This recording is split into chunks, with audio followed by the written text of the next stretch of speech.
Hi again. For those of you coming on now, or for those of you watching this on YouTube later, we had a problem with our live feed over on our Facebook page, so I'm restarting this one.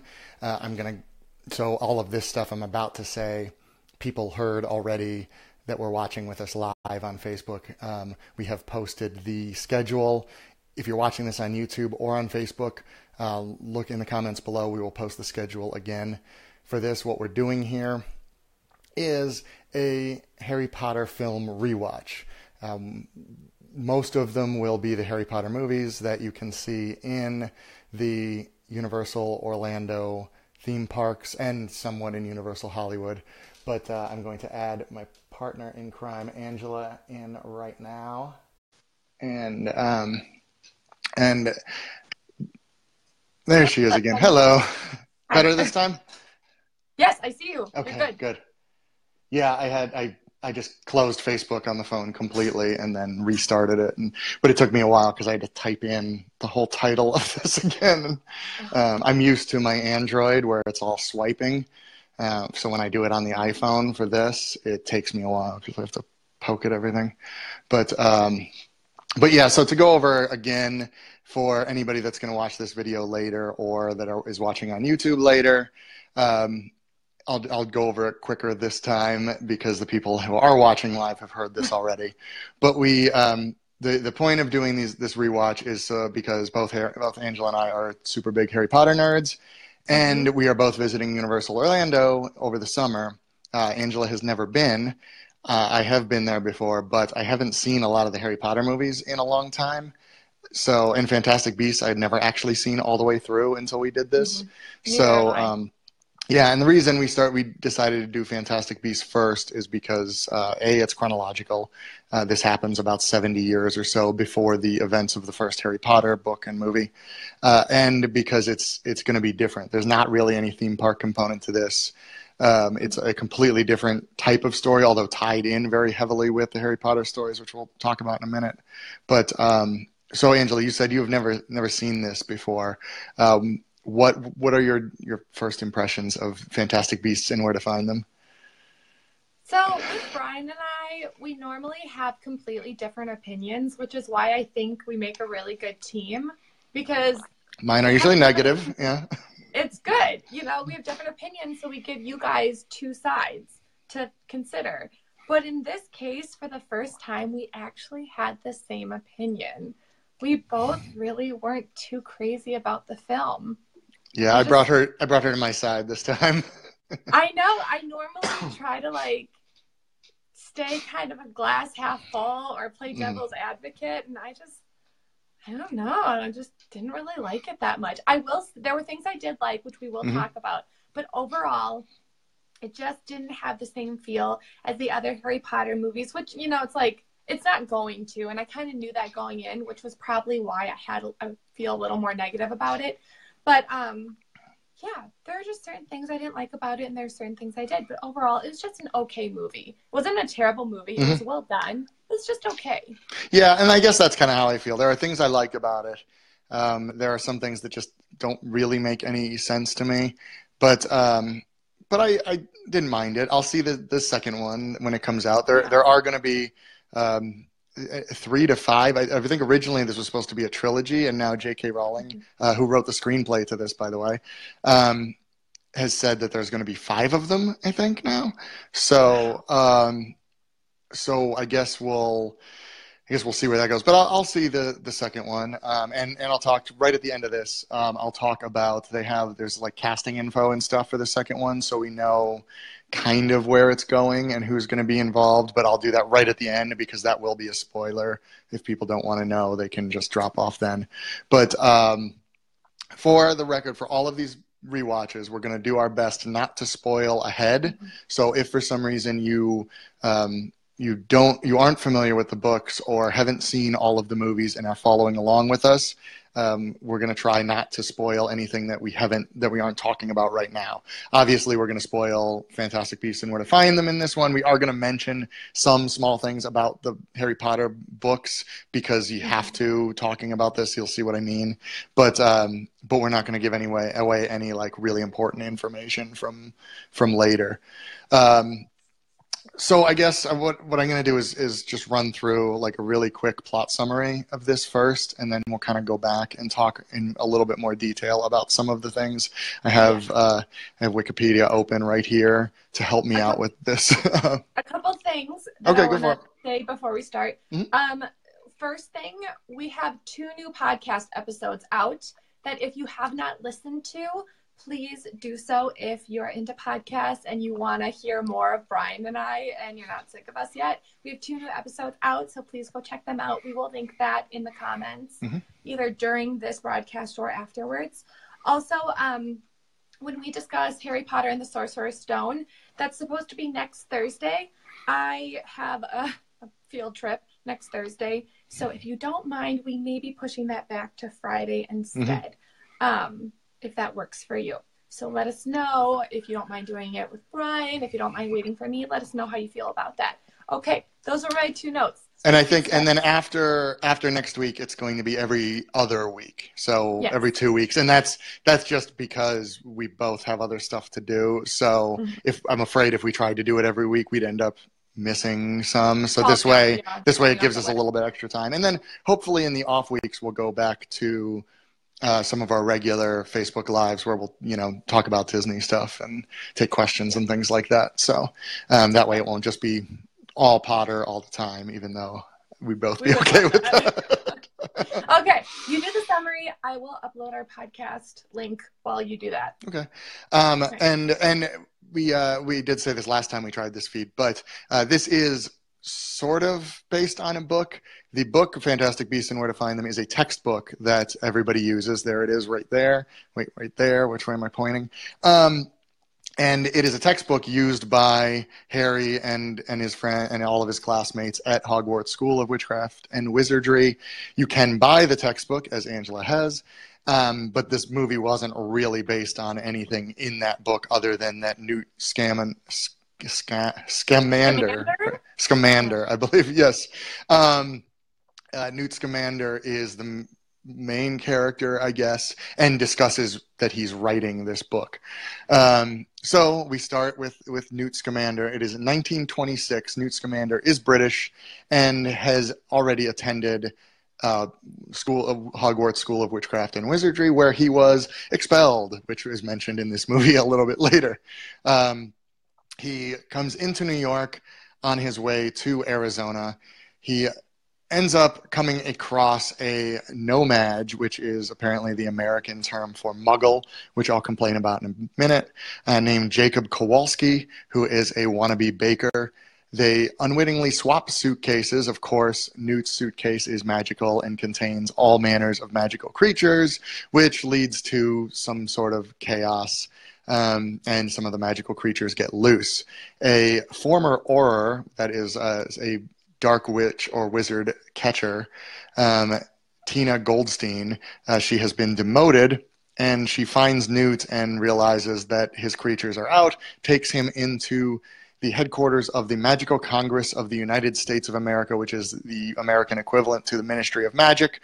They call it MACUSA in this, which sounds very much like Yakuza, which kept making me think of Japanese gangsters, which frankly I would have rathered. But so in this, they cross paths with a Mr. Graves, played by Colin Farrell, that is kind of the head Auror in charge, tracking down something called an Obscurus, which we'll probably just get into later. Well, I'll briefly. An Obscurus is a dark creature that is formed out of a wizard suppressing their magic.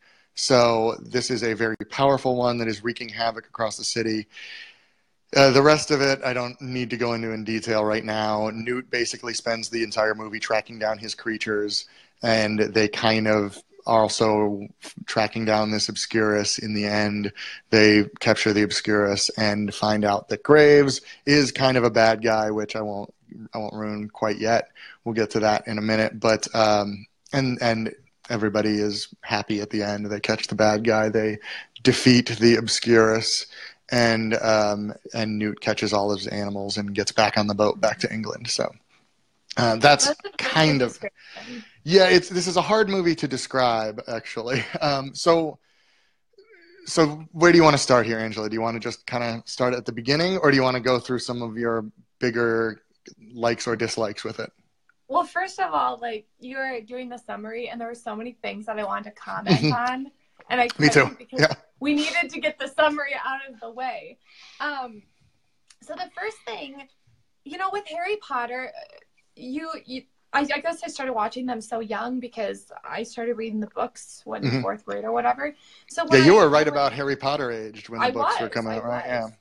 So when I started seeing the movies, the characters and the actors were more or less new to me. Some of them were more well-known, but most of them weren't.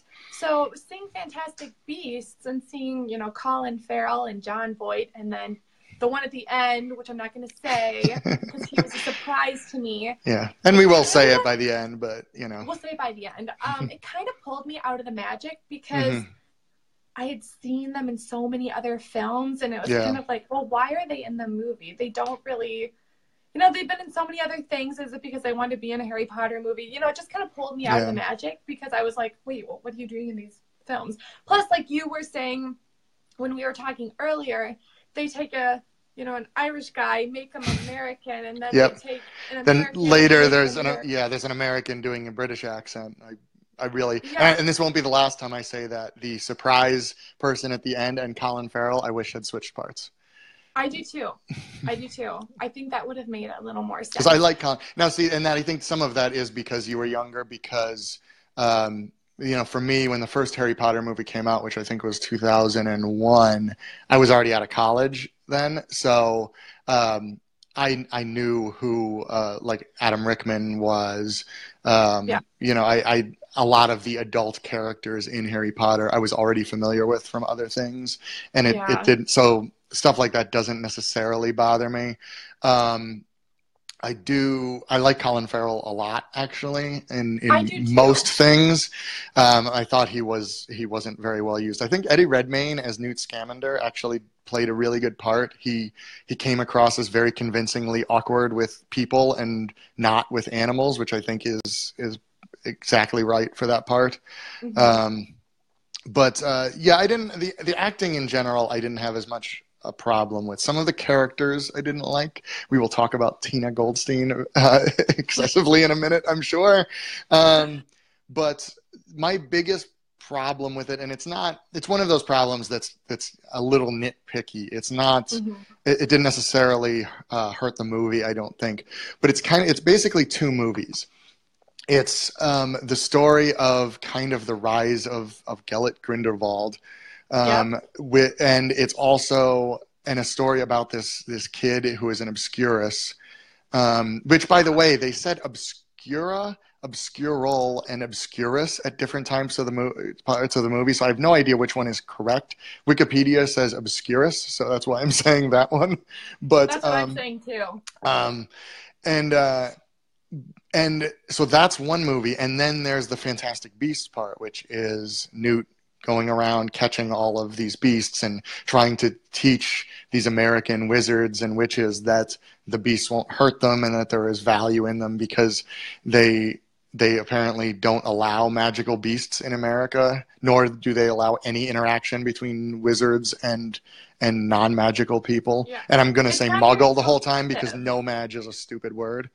No, we need to put a poll on Twitter and say, vote and say which word do they like better, muggles or nomad? Because nomad should not be a word. No. I'm not going to fight anyone on it because, like, that's not cool. But, like, I would have an internal battle. Like, no nomad cannot be a word. It's just we can't bring that in, like, 15 years after Harry Potter comes out and expect us to just be cool with that. But some of the words were the same. The wizard catchers were still Aurors.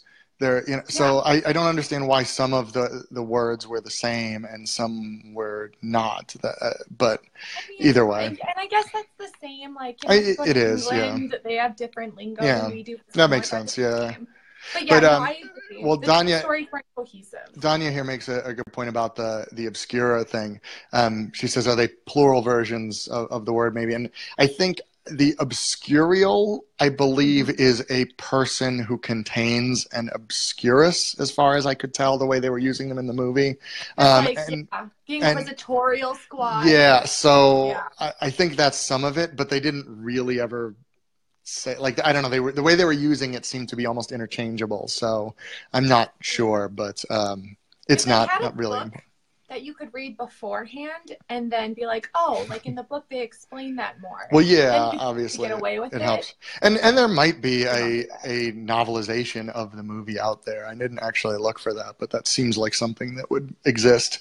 But anyway, so these two separate movies seem to be going on, and I don't think if Newt's side of the movie just wasn't there, if Newt wasn't in it, if Tina wasn't in it, if Queenie, if Jacob the Muggle wasn't in it, I don't really think the movie would have been any different. It just would have been shorter. They didn't I don't really. think I would have liked it as much though. No, and I think a lot of the really like fantastical elements of the monsters and everything were some of the better parts of the movie. Oh yeah. And the CGI in it was actually really good for the most part, but clearly the bigger story is going to come from the other side of it because, and this is not a spoiler alert to say, the next movie is called Fantastic Beasts: The Crimes of Grindelwald. So obviously that's the direction that they're going with these movies, is telling the story of Grindelwald and his involvement with Dumbledore, which I won't say anything about because that will come up not for a while here. That is in the last book and the second to last movie, I think, the Deathly Hallows. I think it's part 1 in the movie where they talk about that. But yeah, and Sarah says she liked the Baker character, which is Jacob better than Newt, and I agree. I think he was the star of the movie, and I think they realized that because I don't believe this is the last we'll see of that character. So, despite the way this movie ended, which is interesting. So, all right. So speaking of characters, you want to talk about Tina? I would like to hear your perspective on it as a woman. Well, first of all, Jacob is like, the actor who plays Jacob is just the epitome of taking, a smaller part. He didn't have a small part by any means, but it's not like he was the main character like Newt. But taking a smaller part as an actor and making it really big. I loved what he did with the character. I loved him by the end of it. At the beginning, I was kind of like, well, what's he gonna be like? But I just loved him by the end. Same with Queenie. I just thought she was so sweet. Queenie was. I liked Queenie a lot, although I have a problem with her. She is a Legilimens, which means that it is not mind reading. Severus Snape in Order of the Phoenix specifically tells us what being a Legilimens is, and it's not what they show in this movie, which is one of my nerdy issues with it. She is just a mind reader. She knows what everyone's thinking at any time without performing any sort of spell or doing anything in particular, and which I didn't enjoy, and I don't know that it added anything to it. But with Jacob, the Muggle, and I see John here says that he's one of us, and I think that's exactly what his point in the story is. He's our way in. He's the audience surrogate here, so that they have a reason to explain everything that's going on, because if they were just explaining it to each other, obviously that wouldn't make sense, because they are all wizards. They're supposed to know this stuff, but they have to explain to us what an obscurus is and all of that. So that's what he's there for. But I think you're right. I think he ends up stealing a lot of the scenes he's in. It makes us want to agree with, the English side of things with, why can't, Muggles and wizards be together and be married? It wants us to agree with them. Like the Americans, like they can't interact. They have to be completely separate. So it wants us to agree, and I think they do a really good job doing that. Yeah. But yeah, as Danya agrees, they say that she's a Legilimens, and she's not. She's a mind reader. You have to study to, be proficient in that. Like, other people that I can't spoil. Oh, this is going to be really hard. It's going to be harder for this one than it will be for the future movies, I think. I think it'll be easier there not to spoil ahead. This one, because they use so much of our knowledge from the Potter movies, this one's a little bit trickier. But so I think you didn't actually get into Tina there, but so I'll start. I think Tina Goldstein is a terrible character. I could not stand her in this movie at all. She doesn't do anything. She doesn't seem to be a particularly good witch, despite the fact that she was an Auror for many years, which is supposed to be one of the highest levels of magical government. I don't get it. They make her look very much like I guess we didn't explain that. In this movie, there is a church faction, a very, very strict church faction, and that is where the person I guess it's not really a spoiler. We talked about a bunch of this movie. A boy named Credence, who is the Obscurus, or Obscurial, I guess is how you would refer to it in that case. But we don't know that until towards the end, where we think it's his little sister, who is younger, because of the Obscurials are usually die by like 8 or 9. So they think he's too old. It can't be him. It is him. He's a very powerful one. Partially, he's suppressing it because it's his mother, I think, is the one that runs the church. Am I right on that? Or is it just adopted? Yeah. And she's very cruel to all of the kids and all this. And that's why Tina got demoted from being an Auror, because she attacked this lady at the church because she was beating all the kids. And but they make Tina and this lady look very much alike, to the point where through most of the movie I was thinking it was going to turn out that they were sisters too, because they have the exact same haircuts and everything, both of them terrible, which on the church person makes a little more sense.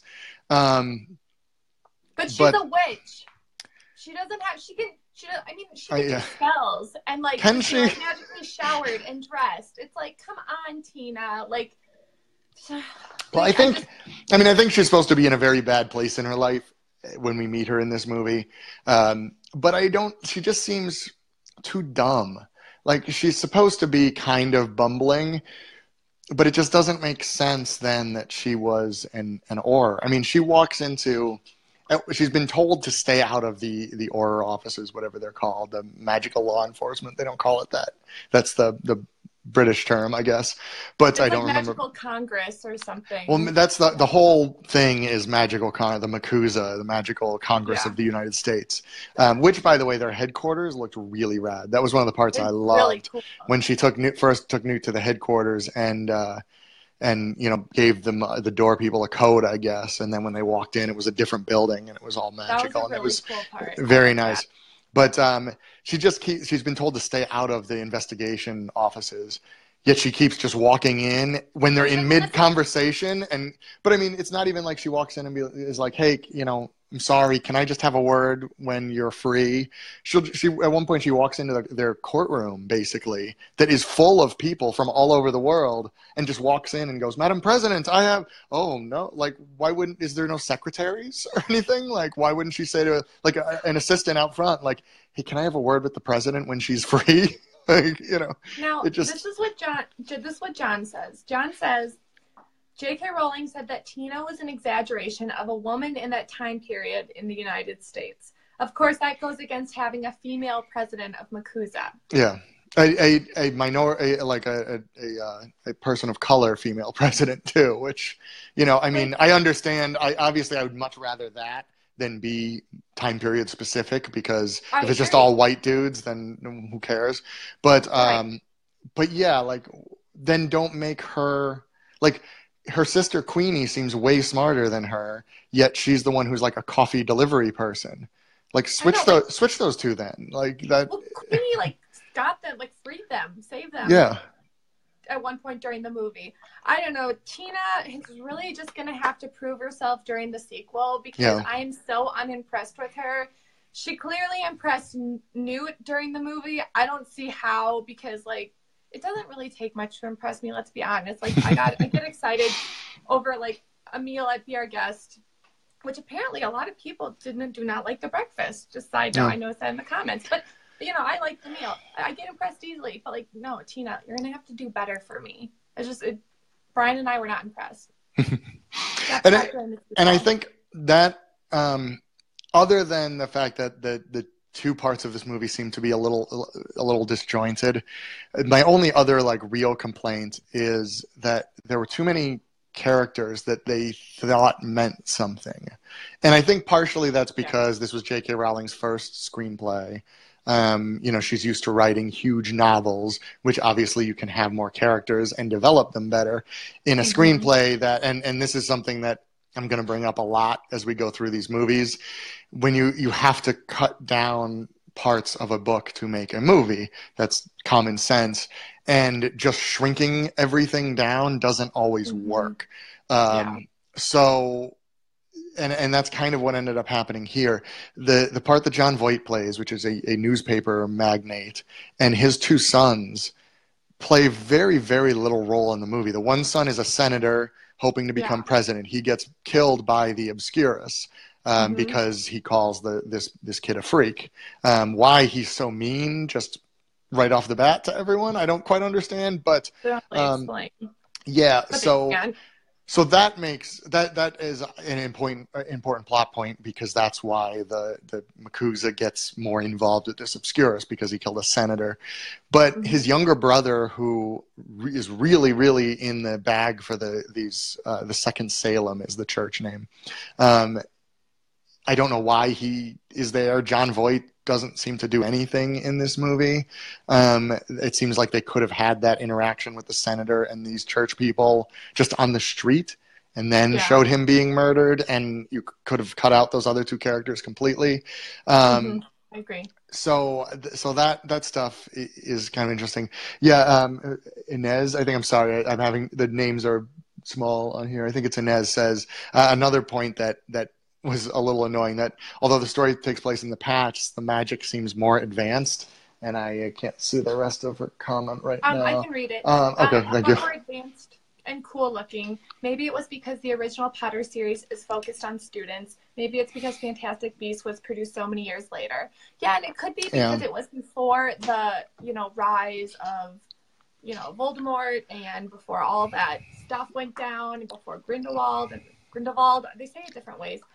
Well, if you were saying that, I mean, that it's like Germanic, so then the W would be pronounced as a V, which is how I say it, because I'm a language nerd. But I think if for most Americans and English, it would be Grindelwald. Yeah. So that could be why too, is because before all of the downfalls of all the wars and stuff. But yeah, like you said, it could be because they're more focusing on the students learning magic, so it's a lot more basic. Yeah, and I think, but I do think some of the way it looks is just because of the time difference. The apparition, apparating for wizards is just, when you basically disappear and reappear in another place.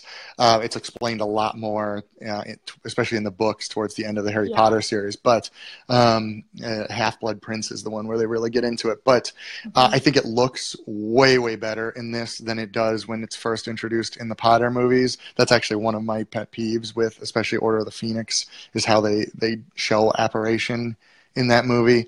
But that, I think, is just a function of they assume people are more familiar with what is going on than they were then. Right.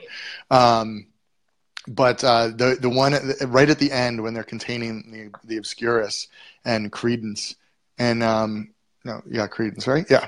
And they make a big shield over the area. And I was like, whoa, that would be super useful if they could do that, like, forever. When did they forget this magic? That was giving me, like, big Ghostbusters 2 vibes. Yes, it's the slime covering the museum, Over the museum. I'm just like, wow, that's taking me back. Mm-hmm. Yeah, and also, I guess, during the last Harry Potter movie, too, which we'll get to eventually. Eventually, yeah, in like August, yeah. But, I did want to talk a little bit about the creatures, because I was looking through the book, and I found some interesting things, and things that don't exactly make sense. Are you So starting with the Thunderbird, or are you saving that for later? well, no, we can start with the Thunderbird. Well, the Thunderbird, before she reads the description, while she's finding it now. The Thunderbird is basically Newt's reason for coming to America. It's this big eagle kind of look. It's partially eagle, partially I don't even know. It's the what was the one from Prisoner of Azkaban? The basilisk? No. The hippogriff? The hippogriff. Thank you. Thunderbird looks kind of like a hippogriff eagle thing. It's got 4 wings and 4 legs that it stands on, but it's apparently native to Arizona, and Newt is trying to return it to Arizona. And now at the end of the movie, it is revealed that it can create rainstorms that will wash away the memories of Muggles, apparently. And even Muggles that aren't being hit by the rain, I think, by the way they're cutting to like a guy in the shower and maybe just any water you touch them. Yeah. Yeah. So it's a very, very big, just weird thing to throw in. It's a very, Deus Machina that is kind of thrown right at the end. So what is the Thunderbird? Because I don't know anything about this, and they don't say anything about it in the movie. Well, there's no Thunderbird in the book. So there's something called the Augure, or also known as an Irish phoenix, and that's the closest I could find. It's native in Britain and Ireland, so not Arizona. So they made this up for the movie. It's the closest that I could get. It's kind of serves as almost like a home weather forecaster from what I can see. But it doesn't mention, and its quills repel ink, but it doesn't mention anything about obliviating people or like dissolving memories, in other words. So that's something that I noticed right away. It was the first thing I looked for. Because that was like the big beast, that did something and was really built up throughout the movie. The other thing that I found really, really cool is there was a creature called a demiguise, and it was kind of the ape-looking creature that... the invisible one? Yeah, the invisible one that could kind of predict what was going to happen in the very near future. And what's really cool about this creature when I was reading about it is that the pelts, or like the fur and hair, are used to make invisibility cloaks. We'll be talking more about. Oh yes. So here I searched for Thunderbird, and this is Pottermore, the official Harry Potter website, has some stuff on it that a lot of information is on. John Self has been, I think he mentioned it a little while ago. So they sense danger and are able to create storms as they fly. Yeah. That's what Pottermore says. It doesn't mention anything about being able to obliviate entire cities worth of Muggles. They missed that little detail.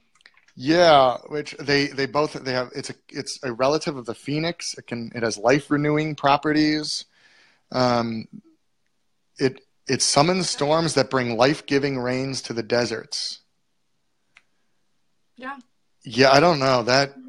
It bothers me even more that they couldn't just rewrite the Pottermore section to say, "Oh yeah, and it can obliviate people. Don't worry about it." Takes 5 minutes, guys. Yeah. The other thing is that the Niffler, which was used very heavily at the beginning of the film, that's the one that liked all the shiny things, the little furry thing with a beak, kind of. Liked all of the jewels and the jewelry and the coins. It looked to me like if a platypus and a sloth got together. I don't know. I thought it was really cute. It's described very accurately in the book. Well, and that one the Niffler is one of the ones that's actually mentioned in the Harry Potter books themselves. I believe Hagrid, when at one point, and I won't say too much in details, but at one point Hagrid has the students use Nifflers to find shiny things. So. Well, and that's kind of what it says. And it also says that the goblins like to use... Did it say the goblins? Yeah. Goblins like to keep Nifflers to look for treasure and gold, which makes a lot of sense because, as you'll learn, goblins love treasure and anything sparkling, shiny, and expensive. There was also was it an Erumpent? That the big thing with the glowing horn? Is that what that Um, was? I think that's what it was, but there was also something. It was called something else. Oh wait, yeah, this is it. Yeah, it's right here. A rumpant. I didn't read much about it because there was something else. It was called like a moon something that also was described very accurately. And I can talk more about it. But yeah, a lot of the creatures are in here, and I am curious to see if in the sequel they'll use more creatures, just because even though they're going to focus more on Grindelwald and stuff like that and Albus Dumbledore in the sequel, it's still called Fantastic Beasts. So are they going to use more beasts? Well, and I mean, Newt Scamander is still a very heavy part of it, so presumably they will. Yeah, the Erumpent that's also one that is mentioned later on in the Harry Potter books. Just kind of, that's one that's a little more in passing, but their horn can inject explosive material into anything, as it does into a tree at one point in this movie. It's kind of cool. Yeah, the beasts actually were a very interesting part of it. But okay, so I guess let's talk about the end. We've already been going for like probably a half hour, 35 minutes here. I don't necessarily want, this one doesn't need to be super long because we aren't going to be talking about the theme parks or things like that. I have a feeling the other ones will get really long. So in the end, it is revealed that Graves, the Auror played by Colin Farrell, who is so good with magic that he can do a lot of it without using his wand. He tends to just Jedi mind trick things and grab cars with his hands and throw them around, which was bothering me. But Queenie did that too. She got dressed without her wand. Yeah, it seems, which I know that wizards can do magic without their wands, but it's supposed to be a tool to like focus it, which seems weird that they're all of a sudden just not using it. But anyway, turns out that Graves is actually Gellert Grindelwald in disguise. Yeah, which was pretty surprising because I was thinking, so basically the point throughout the whole movie they show Graves trying to befriend this kid that turns out to be the Obscurus, whose name I keep forgetting. Credence. Yes. Thinking that he'll lead him to the actual Obscurus, not knowing that it's him.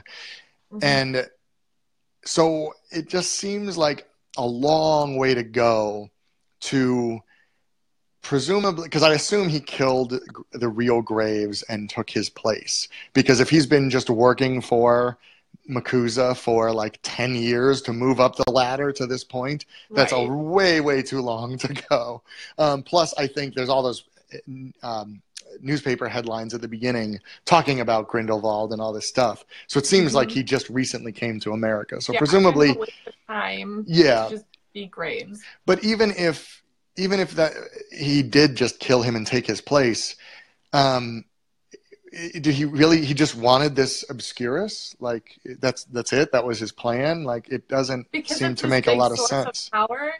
Yeah. I guess, but again, and one of the things I read right before we started this, I was reading some about this movie, and I saw people point out that, like, what happened to the Imperius Curse, which can just, take control of a wizard? Couldn't he just do that to Graves, or the kid that's the Obscurus, or anyone he wanted, basically? Well, as we learned before, those weren't things that were used until, Really? Those were Voldemort's things for the most part? Those were unforgivable curses for a long time until later on. And this was like, 70 years or 50 years. It's 1926, I believe. Yeah, so that wasn't used till much later. So maybe they were looking for other sources.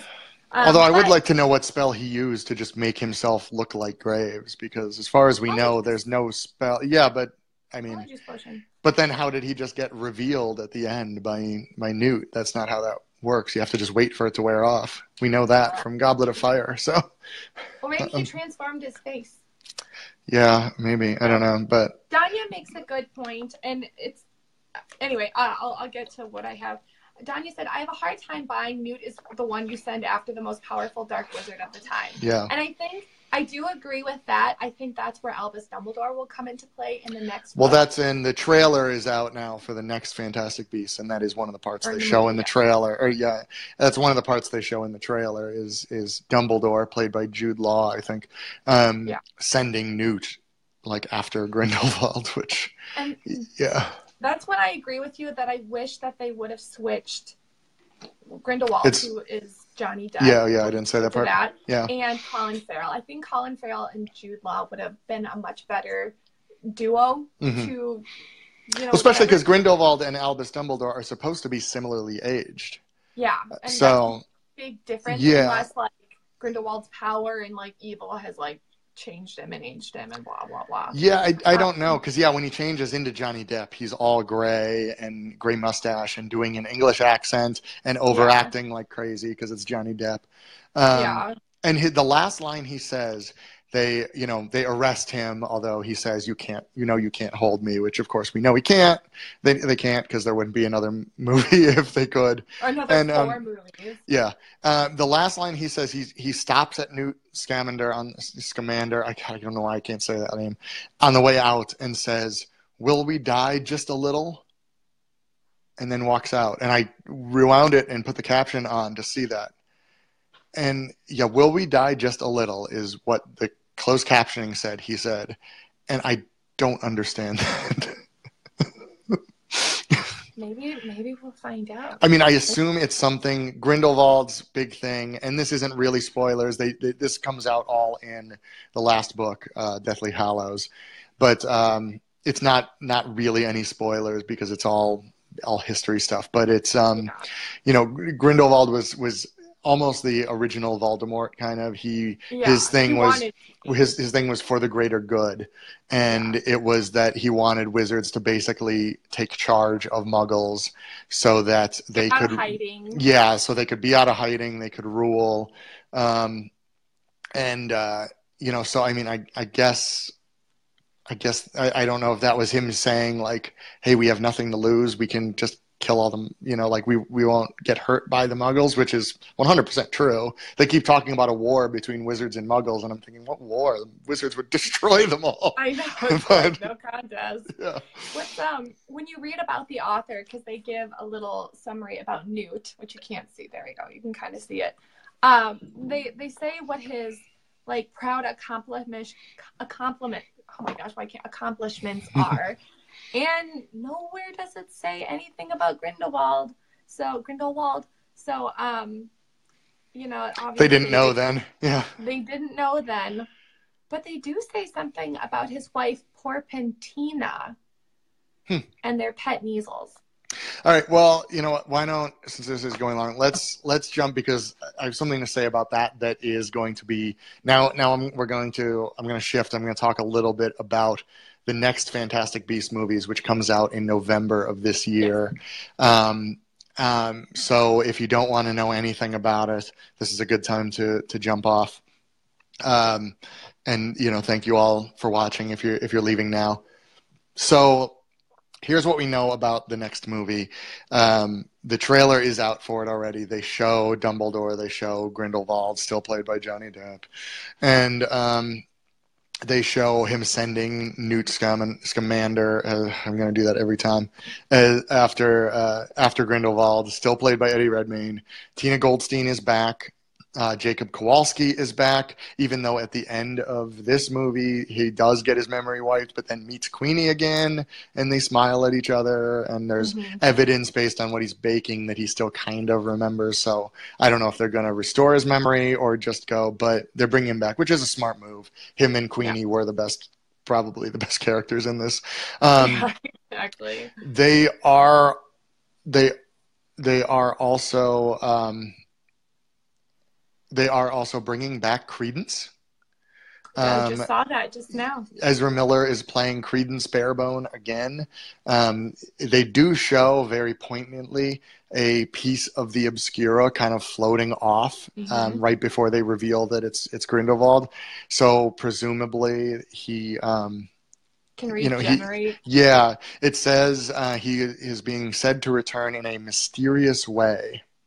So, and have a growing role in future films. So I don't know if he's going to end up being an agent of Grindelwald. Of course, Jude Law as Albus Dumbledore. This is when Albus Dumbledore is still a Transfiguration teacher, not headmaster of Hogwarts, which we'll talk more about in Chamber of Secrets. There is Zoe Kravitz as will be Lestrange. Leta Lestrange, yep. And that is from this movie. They talk a couple times about a picture that Newt has of a girl. That is Leta Lestrange. Lestrange, you will know from the future movies. There are a few Lestranges. They are all bad. So this one doesn't seem to be all that much different. But that's why when you mentioned that, Newt had a wife, it's not her. She is engaged apparently in the movie to Newt's older brother, who is name-checked once in the movie in the scene when he comes out of the case in front of the whole Senate. They mention his older brother, who is a war hero, Theseus Scamander, and Leta Lestrange is engaged to Theseus, who is played by Callum Turner. The name sounds familiar, but I don't really know who that is. He is apparently an Auror for the magical law enforcement, and then a few other random people that are in there. The only one of note is someone is going to be playing Nicholas Flamel. In the movie or the book, you will know that name, and we will talk about it. And Angela just left. Oh no. All right. Well, I think we're basically at the end here. Leave any comments below, please. What we could do differently. The next movies will be quite a bit different than this. We will be talking more, obviously, about the theme parks, about the relation to the book. Hopefully, a little bit more concisely. I tend to ramble a lot about stuff like this. So, thank you very much for watching. This was awesome. I love talking about this stuff. And we'll see you next Friday.